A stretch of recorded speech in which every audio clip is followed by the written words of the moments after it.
ಜಗತ್ತಿನ ಮುಂದೆ ಪಿರಮಿಡ್ಗಳನ್ನು ಕಟ್ಟಿ ಮೆರೆದಂತ ಈಜಿಪ್ಷಿಯನ್ ಜನಾಂಗ, ಎಲ್ಲವೂ ಜಗತ್ತನ್ನು ಆಳಲಿಕ್ಕೆ ಬಂದಂತ ಗ್ರೀಕ್ ಜನಾಂಗ, ಎಲ್ಲವೂ ಜಗತ್ತಿಗೆ ಭಾಷಾ ಶಾಸ್ತ್ರ ಪರಿಚಯಿಸಿಕೊಟ್ಟಂತ ಪರ್ಷಿಯನ್ ಜನಾಂಗ, ಎಲ್ಲವೂ ಜಗತ್ತಿನ ಮುಂದೆ ಬಿಚ್ಚುಗತ್ತಿ ಹಿಡಿದಿತ್ತಂತ ರೋಮನರ ಜನಾಂಗ, ಜಗತ್ತಿನಲ್ಲಿ ಪ್ರಾಚೀನ ಅಂತ ಕರೆಸಿಕೊಂಡಂತ 35 ಜನಾಂಗಗಳು ಅಲ್ಪಾಯುಗಳಾಗಿ ಕಾಲಗರ್ಭ ಸೇರಿದ್ದಾವೆ.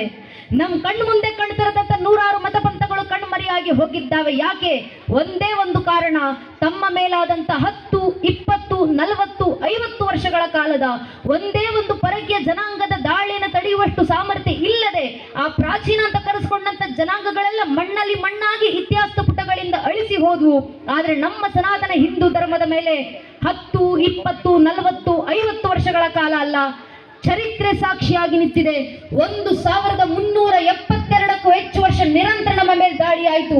ಇಷ್ಟು ವರ್ಷ ನಮ್ಮ ಮೇಲೆ ದಾಳಿ ಮಾಡಿದ್ರು ಒಂದೆರಡು ಪರಕೀಯ ಜನಾಂಗದವರ, ಒಂದೆರಡು ಪರಕೀಯ ದೇಶದವರ ಸ್ವಾಮಿ. 1000ಕ್ಕೂ ಹೆಚ್ಚು ವರ್ಷ ನಮ್ಮ ಮೇಲೆ ದಾಳಿ ಮಾಡಿದವರು ಮೊಘಲರು ಬಂದ್ರು, ಅರಬ್ಬರು ಬಂದ್ರು, ಅಫ್ಘಾನರು ಬಂದ್ರು, ಪೋರ್ಚುಗೀಸರು ಬಂದ್ರು, ಡಚ್ಚರು ಬಂದ್ರು, ಫ್ರೆಂಚರು ಬಂದ್ರು, ಇಂಗ್ಲಿಷರು ಬಂದ್ರು, ಶಕರು ಬಂದ್ರು, ಹೂಣರು ಬಂದ್ರು. ಇವರೆಲ್ಲರೂ ಬಂದು ನಮ್ಮ ಮೇಲೆ ದಾಳಿ ಮಾಡಿದ ನಂತರವೂ ಇವತ್ತಿಗೂ ಸನಾತನ ಹಿಂದೂ ಧರ್ಮವಾಗಿ ಜೀವಂತವಾಗಿದೆ. ಜಗತ್ತಿನ 100 ಕೋಟಿ ಹಿಂದೂಗಳು ಮನೆಗಳಲ್ಲಿ ಧರ್ಮಾಚರಣೆ ಮಾಡ್ತೀವಿ. ಹಳ್ಳಿಗಳಲ್ಲೂ ರಾಮರಿಗೆ ಮಂದಿರಗಳನ್ನು ಕಟ್ಟಿದ್ದೀವಿ, ಹಳ್ಳಿಗಳಲ್ಲೂ ಹನುಮನ ಮಂದಿರಗಳನ್ನು ಕಟ್ಟಿದ್ದೀವಿ, ಹಳ್ಳಿಗಳಲ್ಲಿ ಹನುಮಾನ್ ಚಾಲೀಸ ಕೇಳಿ ಬರ್ತಾವೆ, ರಾಮರಿಗೆ ಜಯಘೋಷಗಳು ಕೇಳಿ ಬರ್ತಾವೆ, ರಾಮ ತಾರಕ ಮಂತ್ರದ ಜಪ ಯಜ್ಞಗಳು ನಡೀತಾವೆ. ಯಾರ ಕಾರಣದಿಂದ? ನಮ್ಮ ಪೂರ್ವಿಕರು ಪಟ್ಟಂತ ಶ್ರಮ, ಅವರು ನೀಡಿದಂತ ಆ ಶ್ರಮ, ತಮ್ಮ ಎಲ್ಲವನ್ನು ಸಮರ್ಪಿಸಿ ಈ ಧರ್ಮ ರಕ್ಷಣೆಗೋಸ್ಕರ ಇದ್ದಂತ ಅವರ ತುಡಿತ, ಅವರು ನೀಡಿದಂತ ಶ್ರಮಗಳ ಪ್ರತಿಫಲ, ಮಾಡಿದಂತ ಸಮರ್ಪಣೆಯ ಭಾಗವಾಗಿ ಇವತ್ತು ಧರ್ಮ ನಮ್ಮ ಕೈಗೆ ಸೇರಿದೆ. ಶತಮಾನಗಳ ಸಂಘರ್ಷಗಳ ನಂತರ ಉಳ್ಕೊಂಡು ಬಂದಿರುವಂತಹ ಸನಾತನ ಧರ್ಮ ನಮ್ಮ ಕೈಲಿದೆ. ಇದನ್ನ ಉಳಿಸಿ ಮುಂದಿನ ಪೀಳಿಗೆಗೆ ಹಸ್ತಾಂತರಿಸಿ ಹೋಗುವಂತ ಜವಾಬ್ದಾರಿ ನಮ್ಮದು. ಈಗ ಧರ್ಮ ರಕ್ಷಣೆ ನಾವು ಹೇಗೆ ಮಾಡ್ಕೊಳ್ಬೇಕು ಅನ್ನೋದು ಪ್ರಶ್ನೆ. ನಮ್ಮ ಕಾಲದಲ್ಲಿ ಧರ್ಮ ರಕ್ಷಣೆ ಹೇಗಾಗತ್ತೆ? ಪ್ರಶ್ನೆಗೆ ಉತ್ತರವನ್ನ ಯುಗಗಳ ಹಿಂದೆ ಕುರುಕ್ಷೇತ್ರದ ರಣರಂಗದಲ್ಲಿತ್ತು. ಅರ್ಜುನನ ಮೂಲಕ ಶ್ರೀಕೃಷ್ಣ ಪರಮಾತ್ಮ ಭಗವದ್ಗೀತೆ 4ನೇ ಅಧ್ಯಾಯದ 7ನೇ ಶ್ಲೋಕದಲ್ಲಿ ಜಗತ್ತಿಗೆ ಮಾರ್ಗದರ್ಶನ ಕೊಡ್ತಾರೆ. ಯದಾ ಯದಾ ಹಿ ಧರ್ಮಸ್ಯ ಗ್ಲಾನಿರ್ಭವತಿ ಭಾರತ ಅಭ್ಯುತ್ಥಾನಮ ಧರ್ಮಸ್ಯ ತದಾತ್ಮಾರುಜಾಮ್ಯಹಂ ಪರಿತ್ರಾಣಾಯ ಸಾಧುರ ವಿನಾಶ ದುಷ್ಕೃತ ಧರ್ಮ ಸಂಸ್ಥಾಪನಾರ್ಥಾಯ ಸಂಭವಾಮಿ ಯುಗೆ ಯುಗೆ. ಯುಗಕ್ಕೂ ಧರ್ಮ ರಕ್ಷಣೆಗೆ ನಾನೇ ಅವತರಿಸಿ ಬರ್ತೀನಿ. ಆದ್ರೆ ಮುಂದುವರಿಸಿ ಕೃಷ್ಣ ಹೇಳ್ತಾರೆ, ಕಲಿಯುಗದಲ್ಲಿ ಧರ್ಮ ರಕ್ಷಣೆಗೆ ಯಾವ ಅವತಾರ ಅಂದ್ರೆ ಕಲಿಯುಗದ ಅಂತ್ಯದಲ್ಲಿ ಕಲಿಕೆ ಅವತಾರ. ಆದ್ರೆ ಕಲಿಯುಗ ನಡೀತಾ ಇರಬೇಕಾದ್ರೆ ಕಲಿಯುಗದೊಳಗೆ ದೇಶ ಧರ್ಮ ರಕ್ಷಣೆಗಿರೋದು ಒಂದೇ ಒಂದು ಅವತಾರ, ಅದು ಸಂಘೇ ಶಕ್ತಿ ಕಲಿಯುಗೆ. ಸಂಘಟಿತ ಬಲದಿಂದ ಮಾತ್ರ ಕಲಿಯುಗದ ಧರ್ಮ ರಕ್ಷಣೆ ಆಗ್ಲಿಕ್ಕೆ ಸಾಧ್ಯ. ಆದ್ರಿಂದ ಸಂಘಟಿತರಾಗಿ ಬನ್ನಿ ಹಿಂದೂ ಸಮಾಜ. ಆದ್ರೆ ನಮ್ಮ ದೌರ್ಭಾಗ್ಯ, ಹೇಳ್ಕೊಳ್ಳಿಕ್ಕಿದ್ದೀವಿ ಜಗತ್ನ 100 ಕೋಟಿ ಹಿಂದೂಗಳ ಜನಸಂಖ್ಯೆ, ಆದ್ರೆ ಅದರಲ್ಲಿ ಒಬ್ಬ ಹಿಂದುವಿನ ಮುಂದೆ ನಿಂತಿವತ್ತು. ನೀನ್ ಯಾರಪ್ಪ? ನೀನು ಯಾವ ಸಮಾಜಕ್ಕೆ ಸೇರಿದವನು? ನಿನ್ನ ಪರಿಚಯ ಏನು ಅಂತ ಕೇಳಿದ್ರೆ ಹಿಂದುವಿನ ಬಾಯಿನಲ್ಲಿ ಧರ್ಮದ ಹೆಸರು ಬರೋಕ್ಕೂ ಮುಂಚೆ ಜಾತಿ ಹೆಸರು ಬಂದಿರುತ್ತೆ. ಒಬ್ಬ ಹಿಂದೂ ಆಗೋಕ್ ಮುಂಚೆ ಒಬ್ಬ ಹಿಂದೂ ಬ್ರಾಹ್ಮಣ ಆಗ್ತಾರೆ, ಒಬ್ಬ ಹಿಂದೂ ಲಿಂಗಾಯತರಾಗ್ತಾರೆ, ಒಬ್ಬ ಹಿಂದೂ ಕುರುಬರಾಗ್ತಾರೆ, ಒಬ್ಬ ಹಿಂದೂ ಗೌಡ್ರಾಗ್ತಾರೆ, ಒಬ್ಬ ಹಿಂದೂ ನಾಯಕ್, ಒಬ್ಬ ಹಿಂದೂ SC, ಒಬ್ಬ ಹಿಂದೂ ST, ಒಬ್ಬ ಹಿಂದೂ ಶೆಟ್ಟಿ, ಒಬ್ಬ ಹಿಂದೂ ಪೂಜಾರ್, ಒಬ್ಬ ಹಿಂದೂ ಮರಾಠ, ಒಬ್ಬ ಹಿಂದೂ ಬನಿಯಾ, ಒಬ್ಬ ಹಿಂದೂ ರಾಜ್ಪೂತ್, ಒಬ್ಬ ಹಿಂದೂ ಮಾರವಾಡಿ. ಹಿಂದೂ ಆಗೋದು ಯಾವಾಗ? ನಾವು ಹಿಂದೂಗಳ ಅರ್ಥ ಮಾಡ್ಕೊಳ್ಬೇಕು. ನಮ್ಮ ಜಾತಿ ಯಾವುದೇ ಇರಲಿ, ಆ ಜಾತಿಗಳ ಮೇಲೆ ನಾವಿಟ್ಟಿರುವಂತ ಜಾತಿ ಪ್ರೇಮ ಎಷ್ಟೇ ವಿಶಾಲವಾಗಿರ್ಲಿ, ನಮ್ಮ ಜಾತಿ ನಮ್ಮ ಮನೆಯ ದೇವರು ಕೋಣೆ ಒಳಗೆ ಸೀಮಿತವಾಗಿರಬೇಕು. ನಮ್ಮ ರಾಜಕೀಯ ಆಸಕ್ತಿ ಯಾವುದೇ ಇರಲಿ, ನೀವ್ ಯಾವ ರಾಜಕೀಯ ಪಕ್ಷಕ್ಕೆ ಬೇಕಾದ್ರೂ ಕೆಲಸ ಮಾಡ್ಕೊಳ್ಳಿ, ನಿಮ್ಮನ್ನ ನೀವು ಯಾವ ರಾಜಕೀಯ ಪಕ್ಷದ ಕಾರ್ಯಕರ್ತ ಅಂತ ಬೇಕಾದ್ರೆ ಹೇಳ್ಕೊಂಡು ತಿರುಗಾಡಿ. ಆದ್ರೆ ನಮ್ಮ ರಾಜಕೀಯ ಆಸಕ್ತಿ ನಮ್ಮ ಮನೆ ಬಾಗಿಲ ಒಳಗೆ ಸೀಮಿತವಾಗಿರಬೇಕು.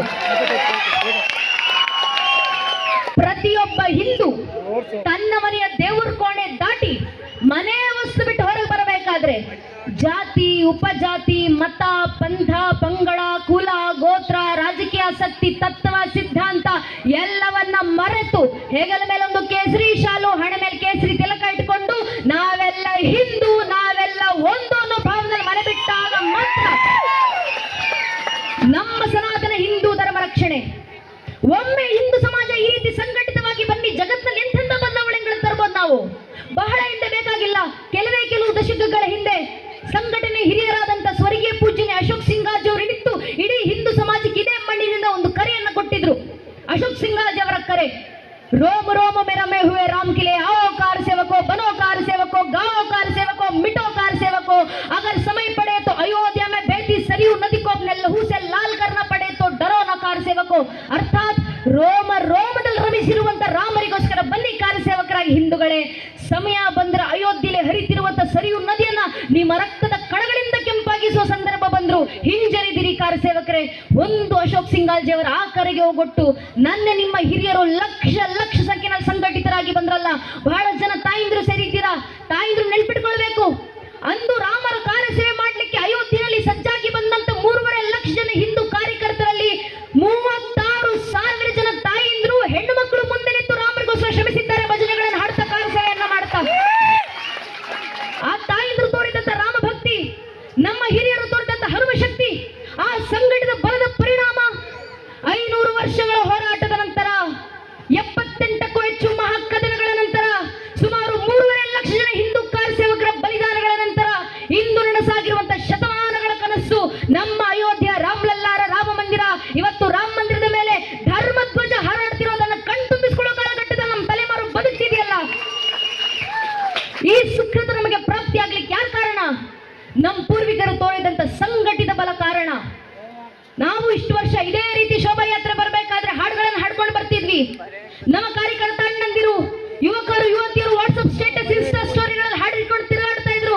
ಬನಾಂಗೆ ಮಂದಿರ್ ಅಂತ, ಭಾಯ್ ಲೋಗ್ ಬನ್ ಗಯಾ ಮಂದಿರ್, ಮಂದಿರ ಕಟ್ಟಿದ್ದಾಯ್ತು. ಇಡೀ ಜಗತ್ತಿನ ಮನುಕುಲ ಕಣ್ತುಂಬಿಸಿಕೊಳ್ಳುವಂತೆ ಮಂದಿರ ಕಟ್ಟಿದ ವರ್ಷಾಚರಣೆಯನ್ನು ಆಚರಿಸಿ ಆಯ್ತಲ್ಲ. ಭಗವಂತನ ಕೃಪೆ.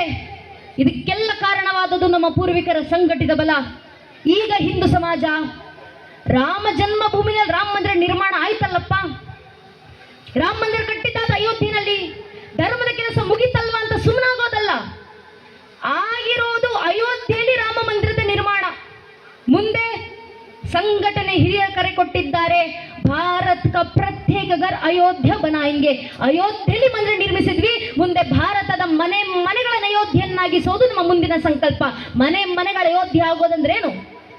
ಮನೆಯಲ್ಲಿ ಹುಟ್ಟಿ ಬರುವಂತ ಒಂದೊಂದು ಹಿಂದೂ ಮಗು ಶ್ರೀರಾಮಚಂದ್ರಂತೆ ಹುಟ್ಟಿ ಬರಬೇಕು. ಮನೆಯಲ್ಲಿ ಬೆಳೆಯುವಂತ ಒಬ್ಬೊಬ್ಬ ಹೆಣ್ಣು ಮಗಳು ತಾಯಿ ಸೀತಾಮಾತೆ ಆದರ್ಶದಲ್ಲಿ ಬೆಳೆದು ಬರಬೇಕು. ಆಗ ಮನೆಗಳ ಅಯೋಧ್ಯೆ ಆಗ್ತಾವೆ. ಆದ್ರೆ ಮನೆಗಳಲ್ಲಿ ಶ್ರೀರಾಮಚಂದ್ರಂತ ಮಕ್ಕಳು ಹುಟ್ಟಿ ಬರಬೇಕಂದ್ರೆ ಮನೆಯಲ್ಲಿರುವಂತ ಒಬ್ಬೊಬ್ಬ ತಾಯಿ ಕೌಶಲ್ಯ ಆದಾಗ ಮಾತ್ರ ಅದು ಸಾಧ್ಯ ಆಗೋದು. ಆದ್ರಿಂದ ತಾಯಿಗಳು ಜಾಗೃತರಾಗಿ ಮಕ್ಕಳನ್ನ ಜಾಗೃತಗೊಳಿಸಿ, ಆ ಮಕ್ಕಳ ಧರ್ಮ ಜಾಗೃತಿಯನ್ನು ತುಂಬಿಸಿ. ಯಾವ್ದ್ರ ಮೂಲಕ ಧರ್ಮ ಜಾಗೃತಿ ತುಂಬಿಸ್ತೀರಾ? ಧರ್ಮ ಬೋಧನೆ ಮಾಡುವ ಮೂಲಕ, ಧರ್ಮ ಗ್ರಂಥಗಳ ಪರಿಚಯ ಮಾಡುವ ಮೂಲಕ. ನಿಮಗೆ ಸಾಧ್ಯವಾದ್ರೆ ಮಕ್ಕಳಿಗೆ ಧರ್ಮ ಗ್ರಂಥಗಳನ್ನು ಓದಿಸಿ. ಆಗ್ಲಿಲ್ವಾ? ನಮಗೆ ವೇದ ಉಪನಿಷತ್ತಿನ ಪಾಠ ಆಗಿಲ್ಲಮ್ಮ, ರಾಮಾಯಣ ಮಹಾಭಾರತ ಅಂತ ಇತಿಹಾಸಗಳನ್ನ ಓದಿ ಹೇಳುವಷ್ಟು ಸಮಯ ನಮಗಿಲ್ಲ. ಕನಿಷ್ಠ ಪಕ್ಷ ವ್ಯಾಸರು ಬರೆದಿರುವಂತಹ 18 ಪುರಾಣಗಳಿರುವಂತ ಕಥೆಗಳನ್ನು ಮಕ್ಕಳಿಗೆ ತಿಳಿಸಿ ಹೇಳುವ ಸಮಯ ನಮಗಿಲ್ಲ. ಕೃಷ್ಣನ ಭಗವದ್ಗೀತೆ ಶ್ಲೋಕಗಳನ್ನು ಹೇಳಿಸ್ಲಿಕ್ಕೆ ಆಗೋದಿಲ್ಲ ನಮಗೆ ಅಂತ ನಿಮ್ಗನಿಸಿದ್ರೆ ಪರವಾಗಿಲ್ಲ. ಸಾಧ್ಯವಾದ್ರೆ ಮಕ್ಕಳಿಗೆ ಧರ್ಮ ಗ್ರಂಥಗಳ ಪರಿಚಯ ಮಾಡಿಕೊಡಿ, ಧರ್ಮ ಬೋಧನೆ ಮಾಡಿ, ಧರ್ಮ ಜಾಗೃತಿ ಮೂಡಿಸಿ. ಆಗ್ಲಿಲ್ವಾ? ಕನಿಷ್ಠ ಪಕ್ಷ ವಾರಕ್ಕೆ 1 ದಿನ ಮನೆಯ ಮಕ್ಕಳನ್ನ ಕರ್ಕೊಂಡು ದೇವಸ್ಥಾನಕ್ಕೆ ಬನ್ನಿ, ದೇವಸ್ಥಾನದಲ್ಲಿ ಕೂರಿಸಿ ಮಕ್ಕಳ ಬಾಯಿಂದ ಭಜನೆಗಳನ್ನು ಹಾಡಿಸಿ ಸಾಕು, ಆ ಮಗುವಿನ ತನ್ನಿಂತಾನೇ ಧರ್ಮ ಜಾಗೃತಿ ಆಗುತ್ತೆ. ಇವತ್ತು ಹಿಂದೂ ಮನೆ ಪೋಷಕರು ಮಾಡಬೇಕಾಗಿರುವಂತ ಮೊಟ್ಟ ಮೊದಲ ಕೆಲಸ ಇದು. ಮನೆ ಮಕ್ಕಳನ್ನ ದೇವಸ್ಥಾನ ಕರ್ಕೊಂಡು ಬರೋದು, ಮಕ್ಕಳನ್ನ ಕೂರಿಸಿ ಭಜನೆ ಹಾಡಿಸಿ ಆ ಮಕ್ಕಳ ತನ್ನಿಂತಾನೇ ಧರ್ಮ ಜಾಗೃತಿ ಬರುತ್ತೆ ಸ್ವಾಮಿ. ಆದ್ರೆ ನಮ್ಮದೇ ಹಿಂದೂ ಪೋಷಕರ ಪ್ರಶ್ನೆ, ನಮ್ಮ ಮಕ್ಕಳ ದೇವಸ್ಥಾನಕ್ಕೆ ಬರಬೇಕು, ನಮ್ಮ ಮಕ್ಕಳ ಭಜನೆ ಹಾಡಬೇಕು, ನಮ್ಮ ಮಕ್ಕಳಿಗೆ ಧರ್ಮ ಜಾಗೃತಿ ಯಾಕೆ? ನಮ್ಮ ಮಕ್ಕಳನ್ನೇ ಜಾಗೃತಗೊಳಿಸಬೇಕು. ಯಾಕೆ ನಾವೇ ಸಂಘಟಿತರಾಗಬೇಕು ಅಂದ್ರೆ ಇದು ನಾನು ಹೇಳ್ತಿರುವಂತ ಮಾತಲ್ಲ, ವಿನಾಯಕ ದಾಮೋದರ ವೀರ ಸಾವರ್ಕರ್ ಅವರು ಹೇಳಿದಂತ ಮಾತು. ವೀರ ಸಾವರ್ಕರ್ ಅವರು ಹೇಳ್ತಾರೆ, I do not fair A Muslim, neither do I fear a Christian, but I fear those Hindus who are against Hindutva ಅಂತ ಸಾವರ್ಕರ್ ಅವರು ಹೇಳಿದ ಮಾತು. ಅರ್ಥಾತ್ ವೀರ ಸಾವರ್ಕರ್ ಅವರು ಹೇಳ್ತಾರೆ, ನನಗೆ ಮುಸಲ್ಮಾನರಂದ್ರೆ ಭಯ ಇಲ್ಲ, ನನಗೆ ಕ್ರಿಶ್ಚಿಯನ್ ಅಂದ್ರೆ ಭಯ ಇಲ್ಲ, ಆದ್ರೆ ಹಿಂದೂ ಧರ್ಮದಲ್ಲೇ ಹುಟ್ಟಿ ಹಿಂದೂ ಧರ್ಮವನ್ನ ವಿರೋಧಿಸ್ತಾರಲ್ಲ ಅಂತ ಸೊಕ್ಕೊಂಡು ಹಿಂದೂಗಳು ನೋಡಿದ್ರೆ ಭಯ ಆಗೋದು ಅಂತ ವೀರ ಸಾವರ್ಕರ್ ಅವರು ಯಾವುದೋ ಕಾಲದಲ್ಲಿ ಕೊಟ್ಟ ತತ್ವ. ಅರ್ಥಾತ್ ನಮ್ ಧರ್ಮಕ್ಕೆ ಸಮಸ್ಯೆ ಬಂದ್ರೆ ನಮ್ ಧರ್ಮದಲ್ಲೇ ಹುಟ್ಟಿ ನಮ್ ಧರ್ಮವನ್ನ ವಿರೋಧಿಸಿರುವಂತ ಹೊರತಾಗಿ ಇನ್ಯಾರಿಂದಲೂ ಸನಾತನ ಹಿಂದೂ ಧರ್ಮಕ್ಕೆ ಸಮಸ್ಯೆ ಇಲ್ಲ. ಸ್ವಾಮಿ ಸಾವಿರಾರು ವರ್ಷ ನೂರಾರು ಜನಾಂಗಗಳ ಪ್ರಯತ್ನ ಪಟ್ಟು ಸನಾತನ ಹಿಂದೂ ಧರ್ಮ ಅಳಿಸಿ ಹೋಗೋದು ಬಿಡಿ, ಸನಾತನ ಹಿಂದೂ ಧರ್ಮವನ್ನ ಅಲುಗಾಡಿಸ್ಲಿಕ್ಕೂ ಯಾರಿಂದಲೂ ಸಾಧ್ಯ ಆಗ್ಲಿಲ್ಲ. ಕಾರಣ ಇದು ಸತ್ಯ ಧರ್ಮ. ಇದು ನಿತ್ಯ ನಿರಂತರ ಗಂಗೆಯಂತೆ ಪ್ರವಹಿಸುತ್ತೆ. ಆ ಸೃಷ್ಟಿ ಆದಿನಲ್ಲಿ ತಾಯಿ ಶಾರದೆ ಪ್ರಥಮ ವೀಣ ಜಂಕಾರ ಓಂಕಾರವಾಗಿ ಹೊರಬಂದು ಶಿವನ ಡಮರುಗಳಿಂದ ವ್ಯಾಕರಣದ ಸ್ವರೂಪವನ್ನು ಪಡೆದು ವೇದಗಳಾಗಿ ಮಾರುಕೊಂಡು ನಮ್ಮ ರಕ್ತದ ಧಮನಿಗಳನ್ನು ಸಂಸ್ಕಾರದಂತೆ ಸಂಚರಿಸಿ ನಮಗೆ ಗೊತ್ತೋ ಗೊತ್ತಿಲ್ಲದೆಯೋ ತಲೆಮಾರಿಂದ ತಲೆಮಾರಿಗೆ ಪೀಳಿಗೆಯಿಂದ ಪೀಳಿಗೆಗೆ ಜನಾಂಗದಿಂದ ಜನಾಂಗಕ್ಕೆ ಸಂಸ್ಕೃತ ರೂಪದಲ್ಲಿ ಹರಿದು ಬರುತ್ತಾ ಸಾಧು ಸಂತರ ಋಷಿ ಮುನಿಗಳ ಆ ಜಗದ್ಗುರುರ ಮಡಿಲಲ್ಲಿ ಸಂರಕ್ಷಣೆಗೊಂಡು ಕ್ಷತ್ರಿಯತರ ಕ್ಷಾತ್ರದೇಶದ ಖಡ್ಗಗಳಿಂದ ಗಡಿ ಭಾಗದಲ್ಲಿ ಸಂರಕ್ಷಿಸಲ್ಪಟ್ಟು ತನ್ನ ಮೇಲೆ ದಾಳಿ ಮಾಡಿದಂತ ಜನಾಂಗಗಳನ್ನು ತಾನೇ ಜೀರ್ಣಿಸಿಕೊಂಡು ಆ ಜಠರಾಗ್ನಿಯನ್ನು ಜ್ಞಾನಾಗ್ನಿ ಸ್ವರೂಪದಲ್ಲಿ ಹೊರಹೊಮ್ಮಿ ಇಡೀ ಜಗತ್ತನ್ನು ಬೆಳಗ್ತಿರುವಂತ ಅಗ್ನಿಯಷ್ಟು ಪವಿತ್ರವಾಗಿ ಗಾಳಿಯಂತೆ ಎಲ್ಲೆಡೆ ಸ್ಥಿತವಾಗಿ ಹಿಂದೂ ಮಹಾಸಾಗರದಂತೆ ಭೋರ್ಗರಿತ ಜ್ಞಾನ ಭಾಸ್ಕರನಂತೆ ನಿಂತು ತನ್ನ ಜ್ಞಾನದ ಉಷಕಿರಣಗಳಿಂದ ಇಡೀ ಮನುಕುಲವನ್ನು ಪ್ರಚರಿಸ್ತಾ ನಿಂತಿರುವಂತ ಏಕೈಕ ಜೀವಂತ ಪ್ರಾಚೀನ ಧರ್ಮ ಅಂತ ಜಗತ್ತಿನಲ್ಲಿ ಯಾವುದಾದ್ರೂ ಇದ್ರೆ ಅದು ನಮ್ಮ ಸನಾತನ ಹಿಂದೂ ಧರ್ಮ ಮಾತ್ರ. ನಮಗಿರುವಂತ ಇತಿಹಾಸ ಇದು, ನಮ್ಮ ಪರಂಪರೆ ಇದು, ನಮ್ಮ ಪರಿಚಯ ಇದು. ಇಂಥ ಸನಾತನ ಹಿಂದೂ ಧರ್ಮದ ಹಿರಿಮೆಯನ್ನ ನನ್ನ ಮನೆ ಮಕ್ಕಳಿಗೆ ನಾನು ಧರ್ಮ ಬೋಧನೆ ಮೂಲಕ ಹೇಳ್ಕೊಡ್ಲಿಲ್ಲ, ಇನ್ಯಾರು ಹೇಳ್ಕೊಡ್ತಾರೆ? ಆದ್ರೆ ಯಾವ ಹಿಂದೂ ಮನೆಗಳಲ್ಲಿ ಇಂಥ ಧರ್ಮ ಬೋಧನೆ ನಡಿಬೇಕಿತ್ತು? ಯಾವ ಹಿಂದೂ ಮನೆಗಳಲ್ಲಿ ಸಂಧ್ಯಾಕಾಲ ಆದ ಕೂಡಲೇ ಭಜನೆಗಳ ಸುದಿ ಕೇಳಿ ಬರಬೇಕಿತ್ತು? ಕಂಸಾಳೆಗಳ ಧ್ವನಿ, ಶಂಖನಾದದ ಧ್ವನಿ ಹೊರಡಬೇಕಿತ್ತು? ಆ ಹಿಂದೂ ಮನೆಗಳಲ್ಲಿ ಧರ್ಮದ ಆಚರಣೆ ಬಿಡಿ, ಶಾಸ್ತ್ರಾಕಾರ ಮಾತು ಧಾರಿ ಅಂತ ಇತಿ ಧರ್ಮ ಯಾವುದು ಧರಿಸಲ್ಪಡುತ್ತೋ ಅದು ಧರ್ಮ. ನಾವು ಧರ್ಮ ಧರಿಸೋದಲ್ಲ, ಕನಿಷ್ಠ ಪಕ್ಷ ಅಂದ್ರೂ ಧಾರ್ಮಿಕ ಸಂಕೇತ ಧರಿಸೋದು ಮರ್ತು ಹೋಗಿದ್ದೀವಿ. ಬೇರೆಲ್ಲ ಬೇಡ. ಈ ಕ್ಷಣ ಸೇರಿರೋದು ಧಾರ್ಮಿಕ ಸಭಾ ಕಾರ್ಯಕ್ರಮದಲ್ಲಿ ಭಗವಂತನ ದೈವ ಸಾನ್ನಿಧ್ಯದ, ದೇವರ ದೇವಸ್ಥಾನದ ಸಾನ್ನಿಧ್ಯದ ಕೃಪಾ ಕಟಾಕ್ಷದಲ್ಲಿ ನಮ್ಮ ಯಾವ ಪೂರ್ವಿಕರ ಯಾವ ಜನ್ಮದ ಪುಣ್ಯದ ಪ್ರತಿಫಲವೋ ನಮಗೆ ಗೊತ್ತಿಲ್ಲ. ನಮ್ಮನ್ನು ನಾವು ಹಿಂದೂ ಅಂತ ಹೇಳ್ಕೊಂಡಿವ ಸೇರಿದ್ದೀವಿ. ಇಂತಹ ಒಂದು ಧರ್ಮ ಸಭೆಯಲ್ಲಿ ದೇವಸ್ಥಾನದ ಆವರಣದಲ್ಲಿ ಬಂದು ಕೂತಾಗ ಸ್ವಲ್ಪ ಅಕ್ಕಪಕ್ಕ ಸುತ್ತಮುತ್ತ ಕಣ್ಣಾಡಿಸಿ ನೋಡಿ. ನಿಮ್ಮ ಅಕ್ಕಪಕ್ಕದಲ್ಲಿ ಹಿರಿಯರು ಇರ್ತಾರೆ, ನಿಮ್ಮ ಸುತ್ತಮುತ್ತ ವೃದ್ಧರು ಕೂತಿರ್ತಾರೆ. ಆ ಹಿರಿಯರ ಹಣೆ ಸ್ವಲ್ಪ ಗಮನಿಸಿ. ಅವರ ಹಣೆ ಕುಂಕುಮ ಹಚ್ಚಿರ್ತಾರೆ, ಹಣೆ ತುಂಬ ವಿಭೂತಿ ಬೆಳೆದಿರ್ತಾರೆ, ಗಂಧ ಚಂದನ ತಿಲಕ ಭಂಡಾರ ಯಾವುದೋ ಒಂದು ಪರಂಪರೆಗನುಸಾರವಾಗಿ ಒಂದಲ್ಲ ಒಂದು ಧಾರ್ಮಿಕ ಸಂಕೇತ ಅವರ ಹಣೆಯಲ್ಲಿ ವಿಜೃಂಭಿಸ್ತಿರುತ್ತೆ. ಅದೇ ಸ್ವಲ್ಪ ನನ್ನ ವಯಸ್ಸಿನ, ನನ್ನ ಪೀಳಿಗೆಯ, ನನ್ನ ತಲೆಮಾರಿನ ಮಕ್ಕಳ ಹಣೆಗಳನ್ನು ಗಮನಿಸಿ ನೋಡಿ. ಎಷ್ಟು ಜನ ನನ್ನ ವಯಸ್ಸಿನ ಮಕ್ಕಳ ಹಣೆ ಮೇಲೆ ಇವತ್ತು ಧಾರ್ಮಿಕ ಸಂಕೇತ ಇದೆ. ವಿಶೇಷವಾಗಿ ನನ್ನ ವಯಸ್ಸಿನ ಹೆಣ್ಣು ಮಕ್ಕಳು, ನಮ್ಮ ಮನೆಯ ಹೆಣ್ಣು ಮಕ್ಕಳು ಹಣೆಗೆ ಕುಂಕುಮ ಇಡೋ ಪದ್ಧತಿಯನ್ನೇ ಮರೆತು ಹೋಗ್ತಿದ್ದಾರೆ. ಹಣೆಗೆ ಕುಂಕುಮನ್ನೇ ಹಚ್ಚೋದಿಲ್ಲ ಈಗ ನಮ್ಮನೆ ಹೆಣ್ಣು ಮಕ್ಕಳು. ಅಮ್ಮಮ್ಮ ಅಂದ್ರೆ ಒಂದು ಕಪ್ಪು ಚುಕ್ಕಿ ತಗೊಂಡು ಹಣೆಗೆ ಇಟ್ಕೊಂತಾರೆ. ಒಂದು ಸಣ್ಣ ಕಪ್ಪು ಬಟ್ಟದ, ಅದೆಷ್ಟು ಸಣ್ಣದಾಗಿರುತ್ತೆ ಅಂದ್ರೆ ಸ್ವಲ್ಪ ದೂರದಲ್ಲಿ ನಿಂತು ನೋಡಿದ್ರೆ ಹಣೆಗೆ ಏನಾದ್ರು ಇಟ್ಟಿದ್ದಾರೆ ಇಲ್ವಾ ಅನ್ನೋದು ಕೂಡ ಕಣ್ಣಿಗೆ ಕಾಣಿಸೋದಿಲ್ಲ. ಅಷ್ಟು ಸಣ್ಣ ಬಟ್ಟು ಇಡೋದಕ್ಕೆ ಮತ್ತೆ ಕಾಟಾಚಾರಕ್ಕೆ. ಹಣೆಗೆ ಬಟ್ಟಿಡ್ಲಿಲ್ಲ ಅಂದ್ರೆ ಮನ್ನಲ್ಲಿ ಅಪ್ಪ ಅಮ್ಮ ಬೈಕೊಂಡು ತಿರುಗಾಡ್ತಾರಲ್ಲ, ನಾವು ಕಾಟಾಚಾರಕ್ಕೆ ಹಣೆಗಳು ಸಣ್ಣ ಬಟ್ಟು. ತಪ್ಪು ನಮ್ಮನೆ ಹೆಣ್ಣು ಮಕ್ಕಳದಲ್ಲವೇ ಅಲ್ಲ. ಏನಕ್ಕೆ ಹಣೆ ಕುಂಕುಮ ಇಡಬೇಕು ಅಂತ ಹೇಳ್ಕೊಡದೆ ಇರುವಂತ ಮನೆ ಪೋಷಕರ ತಪ್ಪು, ಮನೆ ಹಿರಿಯರ ತಪ್ಪು. ನಮ್ಮನೆ ಹೆಣ್ಣು ಮಕ್ಕಳಿಗೆ ಹೇಳ್ಕೊಡ್ಬೇಕು ನಾವು. ಏನಕ್ಕಮ್ಮ ಹಣೆ ಕುಂಕುಮ ಹಚ್ಚೋದು? ಕಾಟಾಚಾರಕ್ಕಲ್ಲ.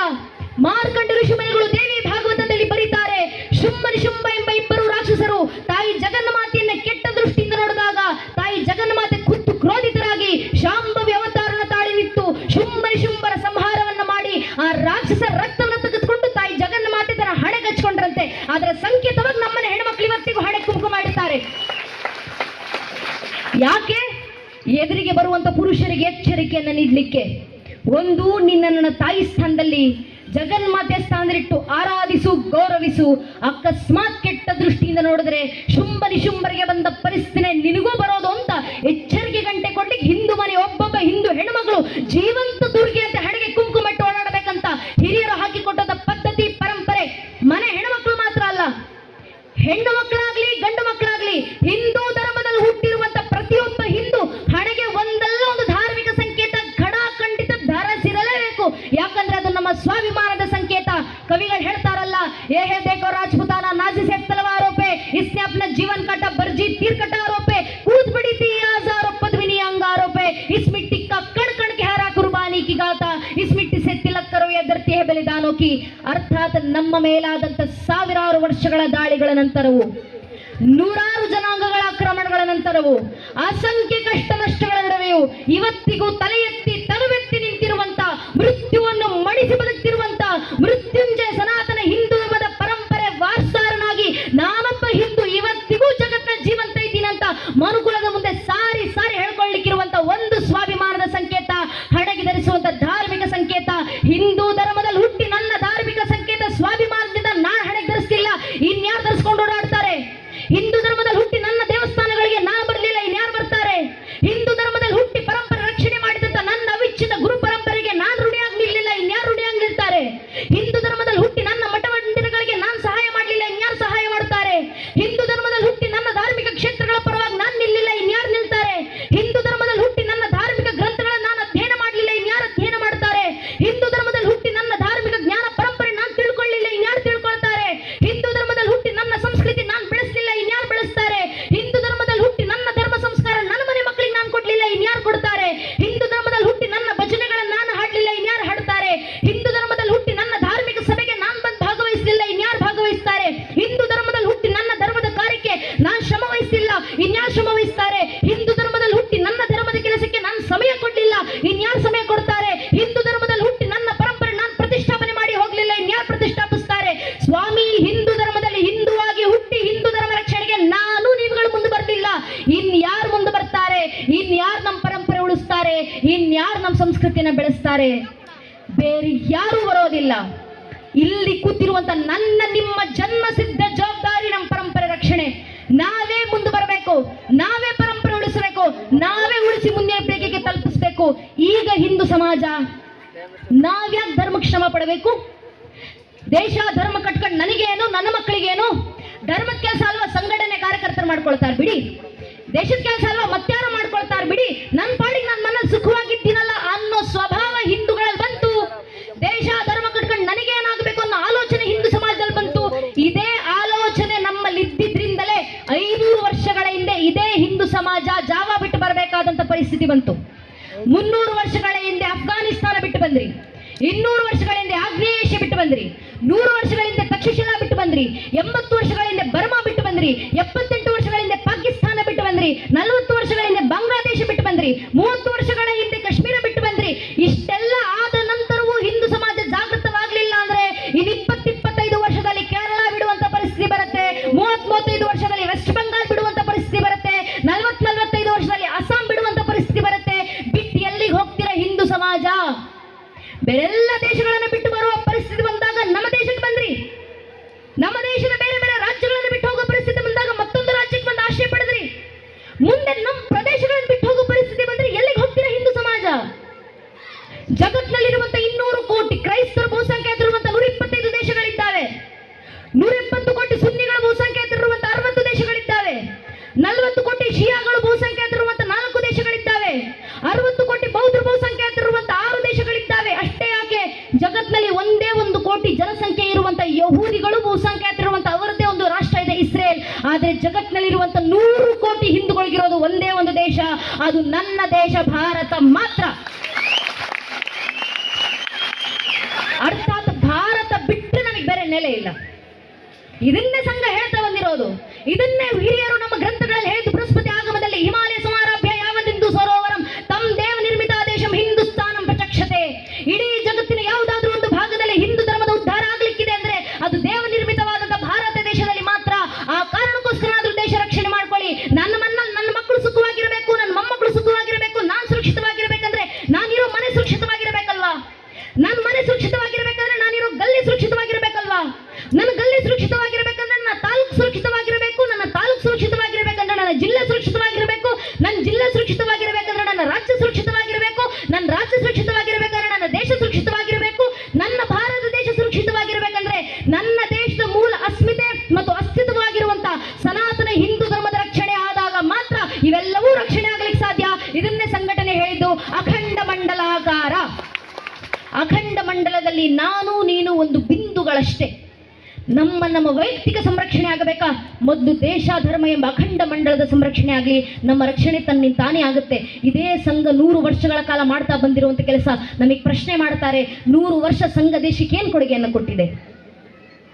ಸ್ವದೇಶಿ ಜಾಗರಣ ಮಂಚನ ಸ್ಥಾಪನೆ ಮಾಡಿದ RSS, ವಿದ್ಯಾಭಾರತಿ ಸ್ಥಾಪನೆ ಮಾಡಿದ RSS, ಸರಸ್ವತಿ ಶಿಶು ಮಂದಿರವನ್ನು ಸ್ಥಾಪನೆ ಮಾಡಿದ RSS, ಏಕಲಾ ವಿದ್ಯಾಲಯ ಮೂವ್ಮೆಂಟ್ ಅನ್ನು ಸ್ಥಾಪನೆ ಮಾಡಿದ RSS, ವನವಾಸಿ ಕಲ್ಯಾಣಾಶ್ರಮವನ್ನು ಸ್ಥಾಪನೆ ಮಾಡಿದ RSS, ರಾಷ್ಟ್ರೀಯ ಸೇವಿಕಾ ಸಮಿತಿಯನ್ನು ಸ್ಥಾಪನೆ ಮಾಡಿದ RSS, ವಿಶ್ವ ಹಿಂದೂ ಪರಿಷತ್ತನ್ನು ಸ್ಥಾಪನೆ ಮಾಡಿದ RSS, ಬಜರಂಗವನ್ನು ಸ್ಥಾಪನೆ ಮಾಡಿದ RSS, ಹಿಂದೂ ಜಾಗರಣ ವೇದಿಕೆಯನ್ನು ಸ್ಥಾಪನೆ ಮಾಡಿದ RSS, ಮಾತೃ ಜಾಗರಣವನ್ನು ಸ್ಥಾಪನೆ ಮಾಡಿದ RSS, ನ್ಯಾಯ ಜಾಗರಣವನ್ನು ಸ್ಥಾಪನೆ ಮಾಡಿದ RSS, ಮಾತೃಶಕ್ತಿಯನ್ನು ಸ್ಥಾಪನೆ ಮಾಡಿದ RSS, ದುರ್ಗಾವಯ್ಯನನ್ನು ಸ್ಥಾಪನೆ ಮಾಡಿದ RSS, ಸೇವಾ ಭಾರತಿಯನ್ನು ಸ್ಥಾಪನೆ ಮಾಡಿದ RSS, ಸೇವಾ ಸಾಗರವನ್ನು ಸ್ಥಾಪನೆ ಮಾಡಿದ RSS, ಜನತಾರ ಸೇವಾ ಸಂಸ್ಥಾನವನ್ನು ಸ್ಥಾಪನೆ ಮಾಡಿದ RSS, ಸಂಸ್ಕೃತ ಭಾರತಿಯನ್ನು ಸ್ಥಾಪನೆ ಮಾಡಿದ RSS, ಅಖಿಲ ಭಾರತೀಯ ಇತಿಹಾಸ ಸಂಕಲನ ಯೋಜನೆಯನ್ನು ಸ್ಥಾಪನೆ ಮಾಡಿದ RSS, ಗೋವಿಜ್ಞಾನ ಅನುಸಂಧಾನ ಕೇಂದ್ರವನ್ನು ಸ್ಥಾಪನೆ ಮಾಡಿದ RSS, ಸ್ವಾಮಿ ವಿವೇಕಾನಂದ ಯೋಗ ಅನುಸಂಧಾನ ಸಂಸ್ಥಾನವನ್ನು ಸ್ಥಾಪನೆ ಮಾಡಿದ RSS, ಕಾರ್ನಿಯಂದು ಮುಕ್ತ ಭಾರತವನ್ನು ಸ್ಥಾಪನೆ ಮಾಡಿದ RSS, ಬಟ್ಟಿ ವಿಮುಕ್ತ ಸಮಾಜ ಪರಿಷತ್ತನ್ನು ಸ್ಥಾಪನೆ ಮಾಡಿದ RSS, ಭಾರತೀಯ ಕುಷ್ಠ ನಿವಾರಣಾ ಸಂಘವನ್ನು ಸ್ಥಾಪನೆ ಮಾಡಿದ RSS, ಭಾರತೀಯ ಮಜ್ದೂರ್ ಸಂಘವನ್ನು ಸ್ಥಾಪನೆ ಮಾಡಿದ RSS, ಕೋಕ್ಲಿಯರ್ ಟ್ರಾನ್ಸ್ಪೋರ್ಟ್ ಹಾಸ್ಪಿಟಲ್ ಪ್ರಾಜೆಕ್ಟ್ ಅನ್ನು ಪುಣೆಯಲ್ಲಿ ಸ್ಥಾಪನೆ ಮಾಡಿದ್ದು RSS, ಸುಪೋಷಿತ ಭಾರತವನ್ನು ಸ್ಥಾಪನೆ ಮಾಡಿದ RSS, ವೃಕ್ಷರಕ್ಷಾ ಆಂದೋಲನವನ್ನು ಸ್ಥಾಪನೆ ಮಾಡಿದ್ದು RSS, ಉದಯ ಗ್ರಾಮವನ್ನು ಸ್ಥಾಪನೆ ಮಾಡಿದ RSS, ಪ್ರಭಾತ ಗ್ರಾಮವನ್ನು ಸ್ಥಾಪನೆ ಮಾಡಿದ RSS, ಸ್ವಾವಲಂಬನೆ ವಿಚಾರಕ್ಕೆ ಬಂದಾಗ 8198 ಕಾರ್ಯಗಳ ಮೂಲಕ ದೇಶದಲ್ಲಿ ಕೆಲಸ ಮಾಡ್ತಿರೋದು RSS, ಆರೋಗ್ಯ ಕ್ಷೇತ್ರಕ್ಕೆ ಬಂದಾಗ 12998 ಕಾರ್ಯಗಳ ಮೂಲಕ ದೇಶದಾದ್ಯಂತ ಕೆಲಸ ಮಾಡ್ತಿರೋದು RSS, ಸಮಾಜ ಸೇವೆ ವಿಚಾರಕ್ಕೆ ಬಂದಾಗ 15522 ಕಾರ್ಯಗಳ ಮೂಲಕ ದೇಶದಾದ್ಯಂತ ಕೆಲಸ ಮಾಡ್ತಿರೋದು RSS, ಶೈಕ್ಷಣಿಕ ಕ್ಷೇತ್ರಕ್ಕೆ ಬಂದಾಗ 93332 ಕಾರ್ಯಗಳ ಮೂಲಕ ದೇಶದಾದ್ಯಂತ ಕೆಲಸ ಮಾಡ್ತಿರೋದು RSS, 1,30,32 ಕಾರ್ಯಗಳ ಮೂಲಕ ಇಡೀ ದೇಶದಲ್ಲಿ ಕೆಲಸ ಮಾಡ್ತಾ 13,000 ಫಾರ್ಮಲ್ ಶಾಲೆಗಳು, 10,000 ಇನ್ಫಾರ್ಮಲ್ ಶಾಲೆಗಳ ಮೂಲಕ 30 ಲಕ್ಷ ಜನ ವಿದ್ಯಾರ್ಥಿಗಳಿಗೆ ಶಿಕ್ಷಣ ನೀಡುತ್ತಿರುವಂತ ಭಾರತದ ಅತಿ ದೊಡ್ಡ ಶಿಕ್ಷಣ ಸಂಸ್ಥೆ ವಿದ್ಯಾಭಾರತಿ ಸ್ಥಾಪನೆ ಮಾಡಿದ್ದು ನಮ್ಮ ರಾಷ್ಟ್ರೀಯ ಸ್ವಯಂ ಸೇವಕ ಸಂಘ 100 ವರ್ಷ ದೇಶಕ್ಕೆ ನಾವು ಕೊಡ್ತಾ ಬಂದಿರುವಂತ ಕೊಡುಗೆ ಇದು. ಇದನ್ನ ಮೀರಿದ ಕೊಡುಗೆ ಸಂಘ ದೇಶಕ್ಕೆ ನೀಡ್ತಾ ಬಂದಿದೆ. ನನಗೆ ಪ್ರಶ್ನೆ ಮಾಡಿದ್ರೆ ಸಂಘ ಏನ್ ಮಾಡಿದೆ ದೇಶಕ್ಕೆ? ಆದ್ರೆ ನಾವು ಯಾವತ್ತಿಗೂ ವೇಳಾಪಟ್ಟಿ ಬಿಡುಗಡೆ ಮಾಡ್ಲಿಕ್ಕೆ ಹೋದವರಲ್ಲ. ಯಾಕೆಂದ್ರೆ ಸಂಘ ಯಾವತ್ತಿಗೂ ಪ್ರಚಾರ ಬಯಸಿದಂತ ಸಂಘಟನೆ ಅಲ್ಲ. ನಾವು ಇವತ್ತಿಗೂ ಮಾಡ್ತಿರುವಂತ ಕೆಲಸ, ಹೇಳ್ತಿರುವಂತ ಕಾರ್ಯ ಪ್ರಚಾರಕ್ಕಾಗಿ ಅಲ್ಲ, ಪ್ರೇರಣೆಗಾಗಿ ಮಾತ್ರ. ನೀವು ಪ್ರೇರೇಪಿತರಾಗಿ ನಿಮ್ಮ ಕೈಲಾಗುವಂತ ಕೆಲಸ ದೇಶಕ್ಕೋಸ್ಕರ ಮಾಡಿ, ನಿಮ್ ಕೈಲಾಗುವಂತ ಕೆಲಸ ಧರ್ಮಕ್ಕೋಸ್ಕರ ಮಾಡಿ. ಏನ್ ಕೆಲಸ ಮಾಡ್ಲಿಕ್ಕೆ ಸಾಧ್ಯ ನಮ್ಮಿಂದ? ಒಂದೇ ಒಂದು ಮಾರ್ಗ, ಅದು ಪರಶುರಾಮರು ಕೊಟ್ಟಂತ ಮಾರ್ಗ. ಅಗ್ರಸ್ಥೋ ಚತುರೋ ವೇದ ಪೃಷ್ಠತಂ ಶಶರಂ ಧನುಃ ಇದಂ ಬ್ರಹ್ಮಮಿದಂ ಕ್ಷಾತ್ರಂ ಶಪಾದಪಿ ಶರಾದಪಿ. ಅರ್ಥಾತ್ ಮಸ್ತಕದಲ್ಲಿ ಚತುರ್ವೇದಗಳ ಜ್ಞಾನಗಳು ತುಂಬಿದ್ದಾವೆ, ಬೆನ್ನಿನಲ್ಲಿ ಬಾಣಗಳ ಬತ್ತಳಿಕೆಗಳು ತುಂಬಿದ್ದಾವೆ. ವೈಚಾರಿಕವಾಗಿ ಯುದ್ಧ ಮಾಡ್ಲಿಕ್ಕೆ ಬರ್ತೀರಾ? ಬನ್ನಿ, ಬ್ರಹ್ಮ ತೇಜಸ್ಸಿನಿಂದ ಎದುರಿಸ್ತೀವಿ. ನೇರ ನಿಂತು ಯುದ್ಧ ಮಾಡ್ಲಿಕ್ಕೆ ಬರ್ತೀರಾ? ಬನ್ನಿ, ಕ್ಷಾತ್ರ ತೇಜಸ್ಸಿನಿಂದ ಎದುರಿಸ್ತೀವಿ. ಶಾಪಾದಪಿ ಶರಾದಪಿ, ಯಾವ ರೀತಿ ಬಂದ್ರು ರಾಷ್ಟ್ರ ಪರಂಪರೆ ಉಳಿವಿಗೆ ನಾವು ಸಿದ್ಧ. ಪರಶುರಾಮರು ಕೊಟ್ಟ ಮಾತು ಇವತ್ತು ಜೀವಂತ ಸಾಕ್ಷಿ ಆಗ್ತಿದೆ. ಇತ್ತೀಚೆಗೆ ದುರಾದೃಷ್ಟವಶಾತ್ ಕಾಶ್ಮೀರದ ಪಹಲ್ಗಾಮ್ನಲ್ಲಿ ಅಮಾಯಕ ಹಿಂದೂಗಳ ನರಮೇಧಗಳಾದವು. ಪಾಕಿಸ್ತಾನಕ್ಕೆ ಚೆನ್ನಾಗಿ ಗೊತ್ತಿತ್ತು. ಉರಿ ಸೆಕ್ಟರ್ ಮೇಲೆ ದಾಳಿ ಆದಾಗ ಭಾರತ ನಮ್ಮ ಮೇಲೆ ಸರ್ಜಿಕಲ್ ಸ್ಟ್ರೈಕ್ ಮಾಡಿದೆ. ಪುಲ್ವಾಮಾದಲ್ಲಿ ದಾಳಿ ಆದಾಗ ಭಾರತ ನಮ್ಮ ಮೇಲೆ ಏರ್ ಸ್ಟ್ರೈಕ್ ಮಾಡಿದೆ. ಇವತ್ತು ಕಾಶ್ಮೀರದ ಪಹಲ್ಗಾಮ್ನಲ್ಲಿ ದಾಳಿ ಆಗಿದೆ. ಭಾರತ ಮತ್ತೆ ನಮ್ಮ ವಿರುದ್ಧ ಯುದ್ಧಕ್ಕೆ ನಿಲ್ಲುತ್ತೆ. ಪಾಕಿಸ್ತಾನಕ್ಕೆ ಚೆನ್ನಾಗಿ ಗೊತ್ತಿತ್ತು. ಆದ್ರಿಂದಲೇ ಪಾಕಿಸ್ತಾನ ಯುದ್ಧಕ್ಕೂ ಸಜ್ಜಾಗಿ ಬಂತು. ಅಮೆರಿಕದಿಂದ ಫೈಟರ್ ಜೆಟ್ಗಳನ್ನ ಪಾಕಿಸ್ತಾನ ತರಿಸ್ಕೊಳ್ತು. ಟರ್ಕಿಯಿಂದ ಸೂಸೈಡ್ ಡ್ರೋನ್ಸ್ಗಳನ್ನ ಪಾಕಿಸ್ತಾನ ತರಿಸ್ಕೊಳ್ತು. ಸ್ವೀಡಿಷ್ ಮೇಡದಂತ AWSS ಡಿಫೆನ್ಸ್ ಸಿಸ್ಟಮ್ ಜೊತೆಗೆ ಪಾಕಿಸ್ತಾನವು ಯುದ್ಧಕ್ಕೆ ಸಜ್ಜಾಗಿ ಬಂತು. ಭಾರತದ ಸೈನಿಕರು ರಣಾಂಗಣಕ್ಕೆ ಇಳಿದವರು ತಾಯಿಯ ಹಣೆಯಲ್ಲಿ ವಿಜೃಂಭಿಸುವಂತ ಸಿಂಧೂರಕ್ಕೆ ಕಳಂಕ ಬಂದಾಗ ಆ ಸಿಂಧೂರಕ್ಕೆ ನ್ಯಾಯ ಒದಗಿಸಿಕೊಡ್ಲಿಕ್ಕೆ ಮಾತೃಶಕ್ತಿ, ಭೀಶಕ್ತಿ, ನಾರಿ ಶಕ್ತಿ, ಹೆಣ್ಣು ಮಕ್ಕಳೇ ಮುಂದೆ ಬರಬೇಕಂತ ವ್ಯೋಮಿಕಾ ಸಿಂಗ್, ಸೋಫಿಯಾ ಕುರೇಶಿ ಅಂತ ತಾಯಿಂದ್ರು ರಣಾಂಗಣಕ್ಕೆ ಇಳಿದ್ರು. ಇಡೀ ಆಪರೇಷನ್ ಸಿಂಧೂರವನ್ನ ಸಾಕಾರಗೊಳಿಸಿಕೊಟ್ರು. ಆಪರೇಷನ್ ಸಿಂಧೂರದ ಸಾಕಾರಕ್ಕೆ ನಮ್ಮ ಸೈನಿಕರು ಶಸ್ತ್ರಾಸ್ತ್ರ ತಂದ್ರು. ಆದ್ರೆ ಪಾಕಿಸ್ತಾನದಂತೆ ಯಾವುದು ಅಮೆರಿಕ, ಯಾವುದು ಟರ್ಕಿ ಮುಂದೆ ನಿಂತು ಕೈ ಚಾಚಿ ಭಿಕ್ಷೆ ಬೇಡಿ ತಂದಂತ ಶಸ್ತ್ರಾಸ್ತ್ರಗಳೆಲ್ಲ ನಮ್ಮವು. ನಮ್ಮ ಭಾರತದ ಸೈನಿಕರು ಸ್ವಾಭಿಮಾನದೊಂದಿಗೆ ರಷ್ಯಾದ ಜೊತೆ ಹೆಗಲಿಗೆ ಹೆಗಲು ಕೊಟ್ಟು ನಿಂತು ತಯಾರು ಮಾಡಿಸಿ ಇಂಪೋರ್ಟ್ ಮಾಡಿಸಿಕೊಂಡಂತ S-400 ಡಿಫೆನ್ಸ್ ಸಿಸ್ಟಮ್ ಜೊತೆಗೆ ಭಾರತದ ಸೈನಿಕರು ಯುದ್ಧಕ್ಕೆ ಇಳಿದ್ರು. ಇದಕ್ಕಿಂತ ಹೆಮ್ಮೆ ವಿಚಾರ, ಆಕಾಶದ ಏರ್ ಡಿಫೆನ್ಸ್ ಸಿಸ್ಟಮ್ ಜೊತೆಗೆ ನಮ್ಮ ಭಾರತದ ಸೈನಿಕರು ಯುದ್ಧಕ್ಕೆ ಬಂದ್ರು. ಆಕಾಶದ ಏರ್ ಡಿಫೆನ್ಸ್ ಸಿಸ್ಟಮ್ ಬೇರೆ ಯಾವ ದೇಶದಿಂದಲೂ ತರಿಸ್ಕೊಂಡಿದ್ದಲ್ಲ, ಬದಲಿಗೆ 100% ಮೇಕ್ ಇನ್ ಇಂಡಿಯಾ, ಮೆಟೀರಿಯಲ್ ಹಿಡಿದು ಲೇಬರ್ನವರೆಗೂ ಸಂಪೂರ್ಣ ನಮ್ಮಲ್ಲೇ ತಯಾರಾದ ಇಂಡಿಜಿನಿಯಸ್ ಏರ್ ಡಿಫೆನ್ಸ್ ಸಿಸ್ಟಮ್. ನಮ್ಮ ಸೈನಿಕರ ಡಿಫೆನ್ಸ್ ಸಿಸ್ಟಮ್ಗಳು ಸಿದ್ಧವಾಗಿದ್ವು, ಸಮರ ಡಿಫೆನ್ಸ್ ಸಿಸ್ಟಮ್ಗಳು ಸಿದ್ಧವಾಗಿದ್ವು, ರಫೇಲ್ ಫೈಟರ್ ಜೆಟ್ಗಳು ಸಿದ್ಧವಾಗಿದ್ವು, with SCALP missile loaded Sukhoi 30 MK fighter ಜೆಟ್ಗಳು ಸಿದ್ಧವಾಗಿದ್ವು, with BrahMos missile loaded Nagastra 1 suicide ಡ್ರೋನ್ಗಳು ಸಿದ್ಧವಾಗಿದ್ವು. ಅವು ಕೂಡ 100% ಮೇಕ್ ಇನ್ ಇಂಡಿಯಾ. ಇಸ್ರೇಲ್ ಇಂದ ಇಂಪೋರ್ಟ್ ಮಾಡಿಸಿಕೊಂಡ ಅರಬ್ ಡ್ರೋನ್ ನಂಬಳಿ ಇದ್ವು, ಜಪಾನ್ ಇಂದ ಇಂಪೋರ್ಟ್ ಮಾಡಿಸಿಕೊಂಡ ಕಾಮಿಕಾಜೆ ಡ್ರೋನ್ಗಳು ನಂಬಳಿ ಇದ್ವು, ಸ್ಕೈ ಸ್ಟ್ರೈಕರ್ ಸುಸೈಡ್ ಡ್ರೋನ್ಸ್ ನಮ್ಮ ಸೈನಿಕರ ಹತ್ರ ಇದ್ವು. ಸ್ಕೈ ಸ್ಟ್ರೈಕರ್ ಸುಸೈಡ್ ಡ್ರೋನ್ಗಳು 100% ಮೇಕ್ ಇನ್ ಇಂಡಿಯಾ, ಅದರಲ್ಲೂ ಮೇಡ್ ಇನ್ ಕರ್ನಾಟಕ. ನಮ್ಮ ಕರ್ನಾಟಕದಲ್ಲಿಂದಲೇ ತಯಾರಾಗಿ ಹೋದಂತ ಸುಸೈಡ್ ಡ್ರೋನ್ಗಳು ನಮ್ಮ ಭಾರತದ ಸೈನಿಕರ ಹತ್ರ ಸಿದ್ಧವಾಗಿ ನಿಂತಿದ್ವು. ಇಡೀ ಆಪರೇಷನ್ ಸಿಂಧೂರದ ಸಂದರ್ಭಕ್ಕೆ ಭಾರತದ ಸೈನಿಕರು ಇಸ್ರೋದೊಂದಿಗೆ ಲೈವ್ ಕೋಆರ್ಡಿನೇಷನ್ ಅನ್ನು ಸ್ವೀಕರಿಸುತ್ತಿದ್ರು. INS ವಿಕ್ರಾಂತ್ ಜೊತೆಗೆ 36 ಹೆಚ್ಚು ಹಡಗುಗಳು ವಿತ್ ಬ್ರಹ್ಮೋಸ್ ಮಿಸೈಲ್ ಲೋಡರ್ನೊಂದಿಗೆ ನಾರ್ದನ್ ಅರೇಬಿಯಾ ಸೇನಾ ಪ್ಯಾಟ್ರೋಲಿಂಗ್ ಮಾಡ್ತಿದ್ವು. ಎಲ್ಲ ಶಸ್ತ್ರಾಸ್ತ್ರಗಳಿಂದ ತಯಾರಾದಂತ ಭಾರತದ ಸೈನಿಕರು ರಣಾಂಗಣಕ್ಕೆ ಬಂದ್ರು. ಒಂದೇ ಒಂದು ಹೊಡೆತಕ್ಕೆ ಪಾಕಿಸ್ತಾನ ಅಮೆರಿಕದಿಂದ ತರಿಸಿಕೊಂಡಂತ J-16A ಥಂಡರ್ ಫೈಟರ್ ಜೆಟ್ ಮತ್ತು J-70 ಥಂಡರ್ ಫೈಟರ್ ಜೆಟ್ಗಳನ್ನ ಭಾರತದ ಸೈನಿಕರು ಮಣ್ಣಲ್ಲಿ ಮಣ್ಣಾಗಿಸಿದ್ರು. ಒಂದೇ ಒಂದು ಹೊಡೆತಕ್ಕೆ ಪಾಕಿಸ್ತಾನ ಟರ್ಕಿಯಿಂದ ತರಿಸಿಕೊಂಡ ಸೂಸೈಡ್ ಡ್ರೋನ್ಸ್ಗಳನ್ನ ಭಾರತದ ಸೈನಿಕರು ಒಂದೇ ಒಂದು ಹೊಡೆತಕ್ಕೆ ಪಾಕಿಸ್ತಾನ ಉಪಯೋಗಿಸುತ್ತಿದ್ದಂತ ಸ್ವೀಡಿಷ್ ಮಾಡಿದಂತೆ AWSS ಸಾಫ್ಟ್ 2000 ಡಿಫೆನ್ಸ್ ಸಿಸ್ಟಮ್ ಅನ್ನ ಭಾರತದ ಸೈನಿಕರು ಭಗ್ನಗೊಳಿಸಿದ್ರು. ಅವತ್ತು ಪಾಕಿಸ್ತಾನದ ಒಂದೇ ಒಂದು ಡಿಫೆನ್ಸ್ ಸಿಸ್ಟಮ್ ಕೆಲಸ ಮಾಡಲಿಲ್ಲ, ಪಾಕಿಸ್ತಾನದ ಒಂದೇ ಒಂದು ರಡಾರ್ ಸಿಸ್ಟಮ್ ರೆಸ್ಪಾಂಡ್ ಮಾಡಲಿಲ್ಲ. ಇಡೀ ಆಪರೇಷನ್ ಸಿಂಧೂರವನ್ನ ಭಾರತದ ಸೈನಿಕರು ಸಾಕಾರಗೊಳಿಸಿದ್ರು. 29 ನಿಮಿಷ 9 ಟೆರರ್ ಕ್ಯಾಂಪ್ಸ್ಗಳ ಮೇಲೆ ದಾಳಿ, 70ಕ್ಕೂ ಹೆಚ್ಚು ಜನ ಭಯೋತ್ಪಾದಕರ ಸಂಹಾರ ಮಾಡಿ ಭಾರತದ ಸೈನಿಕರು ಜಗತ್ತಿಗೆ ಉತ್ತರ ಕೊಟ್ಟರು. ಭಾರತ ಮಲಗಿದ್ರೆ ಮಾತ್ರ ಕುಂಭಕರ್ಣ, ಎದ್ರೆ ವೀರಭದ್ರ ಅನ್ನೋದನ್ನ ಜಗತ್ತಿಗೆ ಸಾಬೀತುಪಡಿಸುವಂತ ಕೆಲಸ ಭಾರತದ ಸೈನಿಕರು ಮಾಡಿ ತೋರಿಸಿದ್ರಲ್ಲ. ನಮ್ಮ ಸೈನಿಕರು ತೋರಿಸ್ಕೊಟ್ಟಿದ್ದಾರೆ. ನೇರ ನಿಂತಿದ್ದ ಮಾಡ್ಲಿಕ್ಕೆ ಬಂದ್ರೆ ಕ್ಷಾತ್ರ ತೇಜಸ್ಸಿನೊಂದಿಗೆ ರಾಷ್ಟ್ರದ ರಕ್ಷಣೆ ಮಾಡ್ಕೊಳ್ತೀವಿ. ಉಳಿದಿರುವಂತ ಕೆಲಸ ವೈಚಾರಿಕವಾಗಿ ಬ್ರಹ್ಮ ತೇಜಸ್ಸಿನೊಂದಿಗೆ ಪರಂಪರೆ ರಕ್ಷಣೆ ನಾ ಮಾಡಿಕೊಂಡ್ರೆ ಸಾಕು. ನಮ್ಮೇಲಾಗುವ ದಾಳಿ ವೈಚಾರಿಕ ದಾಳಿ, ನಮ್ಮೇಲಾಗುತ್ತೋ ಇಲ್ವೋ ಗೊತ್ತಿಲ್ಲ, ಆದ್ರೆ ನಮ್ಮ ಮನೆ ಮಕ್ಕಳ ಮೇಲೆ ಇವತ್ತು ಹಿಂದೂ ಸಂಗಮ, ಹಿಂದೂ ಸಮಾಜೋತ್ಸವ ಅಂತ ಕಾರ್ಯಕ್ರಮಗಳನ್ನು ಆಯೋಜನೆ ಮಾಡ್ತಿದ್ದೀವಿ. ಯಾಕಿಂತ ಧರ್ಮದ ಕೆಲಸಗಳು ಊರಲ್ಲಿ ನಡೀತಿದ್ದಾವೆ, ಮಂಡಲದಲ್ಲೂ ಯಾಕಿಂತ ಧರ್ಮ ಕಾರ್ಯಗಳು ನಡೀತಿದ್ದಾವೆ. ನನಗೋಸ್ಕರನೂ ಅಲ್ಲ, ನಿಮಗೋಸ್ಕರನೂ ಅಲ್ಲ, ನಿಮ್ಮ ಸುತ್ತಮುತ್ತ ಕೂತಿದ್ದಾರಲ್ಲ 6-7 ವರ್ಷದ ಮಕ್ಕಳು, ಆ ಮಕ್ಕಳಿಗೋಸ್ಕರ ಮಾಡ್ತಿರುವಂತ ಕಾರ್ಯಕ್ರಮ ಇದು. ಆ ತಲೆಮಾರಿಗೋಸ್ಕರ ಮಾಡ್ತಿರುವಂತ ಧರ್ಮದ ಕೆಲಸ ಇದು. ಆ ಪೀಳಿಗೆವರೆಗಾದ್ರೂ ಧರ್ಮವನ್ನು ಹಸ್ತಾಂತರಿಸಿ ಹೋಗಬೇಕು. ನಮ್ಮ ಜವಾಬ್ದಾರಿಯಿಂದ ನಾವು ನಿರಂತರ ಆಗ್ಬೇಕು ಅನ್ನೋ ಕಾರಣಕ್ಕೆ ಮಾಡ್ತಿರುವಂತ ಕೆಲಸ. ವೈಚಾರಿಕ ದಾಳಿಗಳಾದ್ರೆ ಆ ವಯಸ್ಸಿನ ಮಕ್ಕಳ ಮೇಲೆ ಆಗೋದು ಸ್ವಾಮಿ. ಯಾವ ಮಟ್ಟಕ್ಕೆ ವೈಚಾರಿಕ ದಾಳಿ ಆಗುತ್ತೆ ಅಂದ್ರೆ, ನಮ್ಮ ಬೆಂಗಳೂರಿನಂತ ನಗರಗಳಲ್ಲಿ ನನ್ನ ತಂದೆ ಆಟೋ ಚಾಲಕರು, ರಿಕ್ಷಾ ಡ್ರೈವರ್, ನಮ್ಮಪ್ಪ ವೃತ್ತಿಯಿಂದ ಇವತ್ತಿಗೂ ಆಟೋ ಓಡಿಸ್ತಾರೆ. ನಮ್ಮಪ್ಪ ನನಗೆ ಹೇಳಿದಂತ ಅವರ ಅನುಭವದ ಮಾತು, ಬೆಂಗಳೂರಿನಲ್ಲಿ ಕಾಲೇಜ್ ಹೋಗುವಂತ ಮಕ್ಕಳು ಹಣೆ ಕುಂಕುಮ ಹಚ್ಕೊಂಡು ಆಟೋ ಹತ್ತುತ್ತಾರೆ. ಆಟೋ ಹಿಡಿದು ಕಾಲೇಜ್ ಒಳಗೆ ಹೋಗೋಕ್ಕೂ ಮುಂಚೆ ಹಣೆನಲ್ಲಿರುವಂತ ಕುಂಕುಮ ಅಳಿಸಿ ಆನಂತರ ಕಾಲೇಜ್ ಕ್ಯಾಂಪಸ್ ಒಳಗೆ ಕಾಲಿಡ್ತಾರೆ. ಯಾಕೆ? ನಮ್ಮದೇ ಮನೆ ಹಿಂದೂ ಮಕ್ಕಳಲ್ವಾ? ನಮ್ಮ ಮನೆ ಹಿಂದೂ ಮಕ್ಕಳಿಗೆ ಇವತ್ತು ಹಣೆ ಮೇಲೆ ಧಾರ್ಮಿಕ ಸಂಕೇತ ಧರಿಸಿ ಓಡಾಡ್ಲಿಕ್ಕೆ ಇವತ್ತು ಕೀಳಿರಿಮೆ. ನಮ್ಮ ಮನೆ ಮಕ್ಕಳಿಗೆ ನಾನೊಬ್ಬ ಹಿಂದೂ ಅಂತ ಮನುಕುಲದ ಮುಂದೆ ಸಾರಿ ಹೇಳ್ಕೊಳ್ಳಿಕ್ಕೆ ಇನ್ಫೀರಿಯಾರಿಟಿ ಕಾಂಪ್ಲೆಕ್ಸ್. ಯಾಕಂದ್ರೆ ಅವ್ರ ಮೇಲೆ ವೈಚಾರಿಕ ದಾಳಿ ಆಗ್ತಿದೆ. ಅವರಿಗೆ ಪ್ರಶ್ನೆ ಮಾಡಲಾಗುತ್ತೆ, ನೀವು ಗಣೇಶನ ಪೂಜೆ ಮಾಡ್ತೀರಾ, ನಿಮ್ಮ ಗಣೇಶನಿಗೆ ಏನಕ್ಕೆ ಆನೆ ಮುಖ? ನೀವು ಹನುಮಂತನ ಪೂಜಿಸ್ತೀರಾ, ನಿಮ್ಮ ಹನುಮಂತನಿಗೆ ಏನಕ್ಕೆ ಕಪಿ ಮುಖ? ಹನುಮಂತನ ರಾಮಭಕ್ತ ಅಂತ ಕರೀತೀರಾ, ಶ್ರೀರಾಮರಲ್ಲಿ ಹುಟ್ಟಿದ್ರು ಅನ್ನೋದಕ್ಕೆ ನಿಮ್ಮ ಹತ್ರ ಏನು ಸಾಕ್ಷಿ ಇದೆ? ಪ್ರಶ್ನೆ ಮಾಡ್ತಾರೆ. ದುರಾದೃಷ್ಟವಶಾತ್ ಪ್ರಶ್ನೆ ಮಾಡೋರು ಸಾಮಾನ್ಯರಲ್ಲ. ಕೋರ್ಟ್ನಲ್ಲಿ ನಿಂತು ಕಪಿಲ್ ಸಿಬ್ಬಲ್ ಎಂಬ ವಕೀಲರು ಪ್ರಶ್ನೆ ಮಾಡಿದ್ರು, ಶ್ರೀರಾಮಚಂದ್ರರು ಇಲ್ಲೇ ಹುಟ್ಟಿದ್ರು ಅನ್ನೋದಕ್ಕೆ ರಾಮ ಜನ್ಮ ಭೂಮಿ ಪರ್ವ ಕೊಡ್ಲಿಕ್ಕೆ ನಿಮ್ಮ ಹತ್ರ ಏನು ಸಾಕ್ಷಿ ಇದೆ, ಏನು ಪುರಾವೆ ಇದೆ? ಇಡೀ ಜಡ್ಜ್ಮೆಂಟ್ ಶೀಟ್ ಜಗತ್ತಿನ ಮುಂದೆ ಇದೆ, ಪಬ್ಲಿಕ್ ಡೊಮೇನ್ ನಲ್ಲಿ ಸಿಗ್ತಾವೆ ನಮಗೆ. A question was asked in the Supreme Court of India during the judgment of Sriram Janmabhoomi case. What gives us a guarantee that this same question might not come to our doorsteps in the future days? Swami court ಮಾಡಿದ ಇದೇ ಪ್ರಶ್ನೆ ಮುಂದೊಂದಿನ ನಮ್ಮನೆ ಬಾಗಿಲವರೆಗೂ ಬರೋದಿಲ್ಲ ಅನ್ನೋದಕ್ಕೆ ನಮ್ಮ ಹತ್ರ ಏನು guarantee? ನಮ್ಮನೆ ಮಕ್ಕಳ ಮುಂದೆ ನಿಂತು ಪ್ರಶ್ನೆಗಳು ಮಾಡಿದ್ರೆ ಮನೆ ಮಕ್ಕಳಲ್ಲಿ ಯಾವ ಮಟ್ಟದ ವೈಚಾರಿಕ ಜಾಗೃತಿ ತುಂಬಿರಬೇಕಂದ್ರೆ, ಹಿಂದೂ ಮನೆ ಒಂದೊಂದು ಹಿಂದೂ ಮಗು ಎದೆ ಪುಸ್ಕಡೆ ತಟ್ಕೊಂಡು ಉತ್ತರ ಕೊಡಬೇಕು. ಶ್ರೀರಾಮಚಂದ್ರರ ಅಸ್ತಿತ್ವಕ್ಕೆ ಮಾತ್ರ ಅಲ್ಲಪ್ಪ, ಬೇಕಾದ್ರೆ ಇಡೀ ಶ್ರೀರಾಮಚಂದ್ರರ ವಂಶವೃಕ್ಷದ ಅಸ್ತಿತ್ವಕ್ಕೆ ನಾನು ಸಾಕ್ಷಿಯನ್ನು ಕೊಡಬಲ್ಲೆ. ನಮ್ಮ ಮಕ್ಕಳ ಬಾಯಿಂದ ಬರಬೇಕಾದಂತ ಉತ್ತರ ಆ ಭಗವಂತ, ತಾಯಿ ಜಗನ್ಮಾತೆಯ ತಾಯಿ ಭಾರತೀಯ ರಾಮ ಭಕ್ತ ಹನುಮಂತ ರಾಮರ ಕೃಪಾಶೀರ್ವಾದದಿಂದ ಮೊದಲಿಗೆ ಬಂದದ್ದು ಶ್ರೀಹರಿ.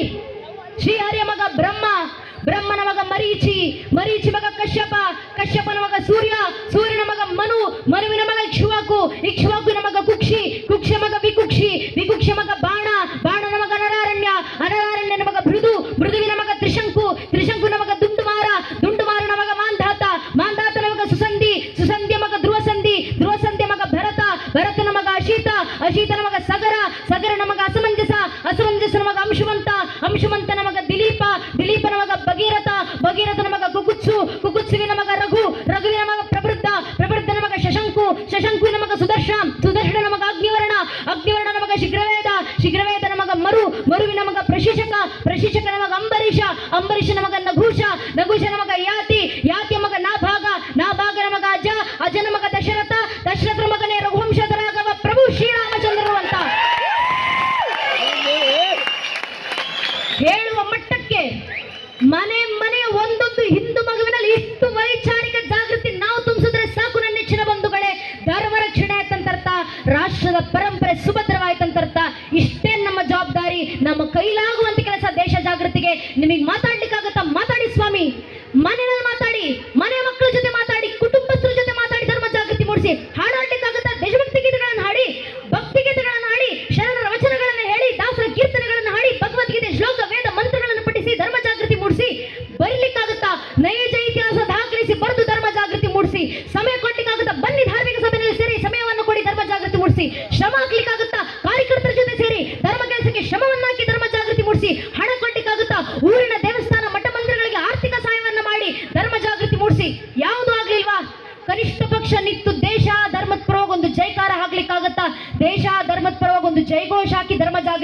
ಮಾಡಿಸಿ. ಅದೂ ಆಗ್ಲಿಲ್ಲ ಅಂದ್ರೂ ಪರವಾಗಿಲ್ಲ, ಯಾರಾದ್ರೂ ನಿಂತು ದೇಶ ಧರ್ಮದ ಪರವಾಗಿ ಜೈಕಾರ ಹಾಕ್ತಿದ್ರೆ ಅವರ ಪಕ್ಕದಲ್ಲಿ ಹೋಗಿ ನಿಂತ್ಕೊಂಡು ಕೈ ಎತ್ತೋಣ ಸಾಕು.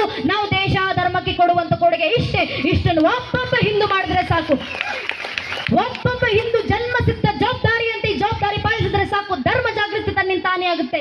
ಇದೇ ಸಂಘಟನೆ ನಮಗೆ ಕೊಟ್ಟಿರುವಂತಹ ಮಾರ್ಗದರ್ಶನ. ಆ ಮಾರ್ಗದರ್ಶನದಲ್ಲಿ ನಾವೆಲ್ಲರೂ ಸಾಗೋಣ. ಆ ಕೆಲಸಕ್ಕೆ ಇವತ್ತು ನಿರತರಾಗಿ ಕಾರ್ಯಕ್ರಮವನ್ನು ಇಷ್ಟು ಅಚ್ಚುಕಟ್ಟಾಗಿ ಆಯೋಜನೆ ಮಾಡಿರುವಂತ ನಮ್ಮ ನೆಚ್ಚಿನ ಕಾರ್ಯಕರ್ತ ಅಣ್ಣಂದಿರು, ಊರಿನಲ್ಲಿ ಒಂದು ಧಾರ್ಮಿಕ ಸಭೆ ಆಯೋಜನೆ ಮಾಡ್ಬೇಕಂದ್ರೆ ವಾರಗಟ್ಲೆ ತಿಂಗಳಗಟ್ಲೆ ಮನೆ ಬಿಟ್ಟು ಊಟ ಬಿಟ್ಟು ನಿದ್ದೆಗೆಟ್ಟು ಅವ್ರಿಗೆ ಮನೇಲಿ ಕೆಲಸ ಇಲ್ಲ ಅಂತಲ್ಲ. ಮನೆಯಲ್ಲಿ 108 ಕೆಲಸ ಇದ್ರು ಮನೆ ಕೆಲಸ ಆಮೇಲೆ, ವೈಯಕ್ತಿಕ ಕೆಲಸ ಆಮೇಲೆ, ಮೊದಲು ಧರ್ಮದ ಕೆಲಸ, ದೇಶದ ಕೆಲಸ, ಊರಿನ ಜನರ ಜಾಗೃತಿ ಕೆಲಸ ಆಗ್ಬೇಕಂತ ವೈಯಕ್ತಿಕ ಕೆಲಸವನ್ನು ಬದಿಗಿಟ್ಟು ಬಂದು ಧರ್ಮದ ಕೆಲಸ ಮಾಡ್ತಿರ್ತಾರೆ. ಅವರ ಕಾರ್ಯ ಏನು ಸುಲಭ ಅಲ್ಲ. ನಮಗೆ ಗೊತ್ತು ಇದು ಕಷ್ಟದ ಹಾದಿ. ಧರ್ಮ ದೇಶ ಜಾಗೃತಿ ಆದಿ ಅಂದ್ರೆ ಅದು ಕಲ್ಲು ಮುಳ್ಳಿನ ತುಂಬಿರುವಂತಹ ಹಾದಿ. ಸಾವಿರಾರು ಪ್ರಶ್ನೆಗಳು ಬರ್ತಾವೆ, ನೂರಾರು ಅಡೆತಡೆಗಳು ಬರ್ತಾವೆ. ಗೊತ್ತಿದ್ರು ಸಹ ಈ ಹಾದಿಯನ್ನು ಆಯ್ಕೆ ಮಾಡ್ಕೊಂಡಿದ್ದೀವಿ. ಯಾಕಂದ್ರೆ 100 ವರ್ಷಗಳ ಕಾಲ ಭಗವದ್ಧ್ವಜವನ್ನ ಗುರು ಅಂತ ಸ್ವೀಕರಿಸಿ ನಾವು ಮಾಡ್ತಾ ಬಂದಿರುವಂತಹ ಪ್ರಾರ್ಥನೆ ಪ್ರಮಾಣ, ಆ ಸಂಘ ಪ್ರಾರ್ಥನೆಯ ಸಾಲುಗಳು ಶ್ರುತಂ ಚೈವ ಯತ್ಕಂಠಕಾರ್ಕೀಣ ಮಾರ್ಗಂ ಸ್ವಯಂ ಸಿಕೃತಂ ನ ಸುಖಂ ಕಾರ್ಯೇತ್. ಸುಲಭದ ಹಾದಿ ಅಲ್ಲ ಅಂತ ಗೊತ್ತಿದ್ರು ಕೂಡ ಈ ಹಾದಿಯನ್ನು ನಾವು ಆಯ್ಕೆ ಮಾಡ್ಕೊಂಡಿದ್ದೀವಿ. ಯಾಕೆ? ಒಂದೇ ಒಂದು ಕನಸಿನ ಸಾಕಾರ. ಸಂಘ ಪ್ರಾರ್ಥನೆ ಕೊನೆಯ ಸಾಲುಗಳು ಪರಂ ವೈಭವಂ ನೇತು ಮೇತತ್ ಸ್ವರಾಷ್ಟ್ರಂ ಸಮರ್ಥ ಭವತ್ವಾಶಾತೆ ವೃಷಂ. ತಾಯಿ ಭಾರತಿಯನ್ನ ತನ್ನ ಪರಮ ವೈಭವದ ಅತ್ಯುನ್ನತ ಶಿಖರಕ್ಕೇರಿಸಿ ಕಣ್ತುಂಬಿಸಿಕೊಳ್ಳೋದೇ ನಮ್ಮೆಲ್ಲರ ಅಂತಿಮ ಕನಸು. ಆ ಅಂತಿಮ ಕನಸಿಗೋಸ್ಕರ, ಅಂತಿಮ ಕನಸಿನ ಸಾಕಾರಗೋಸ್ಕರ ಶ್ರಮಿಸ್ತಿರುವಂತಹ ನಮ್ಮ ಕಾರ್ಯಕರ್ತ ಅಣ್ಣಂದಿರಿದ್ದಾರೆ. ಬೆಳಗಿನ ಜಾವ 2 ಗಂಟೆ, 6 ಗಂಟೆ, ಮಧ್ಯರಾತ್ರಿ 12 ಗಂಟೆವರೆಗೂ ಊರು ತುಂಬ ಕೇಸರಿ ತೋರಣಗಳನ್ನು ಕಟ್ಕೊಂಡು ನಿಂತಿರ್ತಾರೆ. ಊರು ತುಂಬ ಬ್ಯಾನರ್ಗಳನ್ನು ಕಟ್ತಿರ್ತಾರೆ, ಬಂಟಿಂಗ್ಸ್ಗಳನ್ನು ಕಟ್ತಿರ್ತಾರೆ. ಆ ಕಾರ್ಯಕರ್ತ ಅಣ್ಣಂದಿರಷ್ಟು ನಿಸ್ವಾರ್ಥವಾಗಿ ಕೆಲಸ ಮಾಡ್ತಾರಲ್ಲ. ಮನೆಯಲ್ಲಿ ಸಾವಿರಾರು ಸಮಸ್ಯೆ ಇದ್ರೂ ಕೂಡ ಇನ್ನೊಬ್ಬರ ಮನೆ ಮುಂದೆ ಬಂದು ಕೈ ಚಾಚಿರೋದಿಲ್ಲ ನಮ್ಮ ಕಾರ್ಯಕರ್ತ ಅಣ್ಣಂದಿರು. ಸ್ವಾಭಿಮಾನ ಅಂತದ್ದು. ನನ್ನ ಮನೆ ಕಷ್ಟ ಬಂದ್ರೆ ನಾನು ನೋಡ್ಕೊಂತೀನಿ ಅಂತ. ಆದ್ರೆ ಒಂದು ಧರ್ಮದ ಸಭೆ ಅಂತ ಬಂದಾಗ, ಧರ್ಮದ ಕಾರ್ಯ ಅಂತ ಬಂದಾಗ ಮನೆಗೂ ಬಂದು ಕೇಳ್ಕೊಂಡಿರ್ತಾರೆ, ನಿಮ್ಮಿಂದ ಆಗುವಂತ ಸಹಾಯ ಧರ್ಮಕ್ಕೆ ಮಾಡಿ. ಆಗ್ಲಿಲ್ವಾ ಪರವಾಗಿಲ್ಲ, ಸಭೆನಲ್ಲಿ ಬಂದು ಕೂರಿ ಸಾಕು, ಸಮಯವನ್ನು ಕೊಡಿ, ಧರ್ಮ ಜಾಗೃತಿ ಮೂಡಿಸಿ ಅಂತ ಬಂದು ಕೇಳಿರ್ತಾರಲ್ಲ ನಿಮ್ಮ ಹತ್ರ. ಸ್ವಾಭಿಮಾನ ಬಿಟ್ಟು ಬಂದು ನಮ್ಮ ಕಾರ್ಯಕರ್ತ ಅಣ್ಣಂದಿರು ಕೆಲಸ ಮಾಡ್ತಾರೆ. ಯಾರಿಗೋಸ್ಕರ?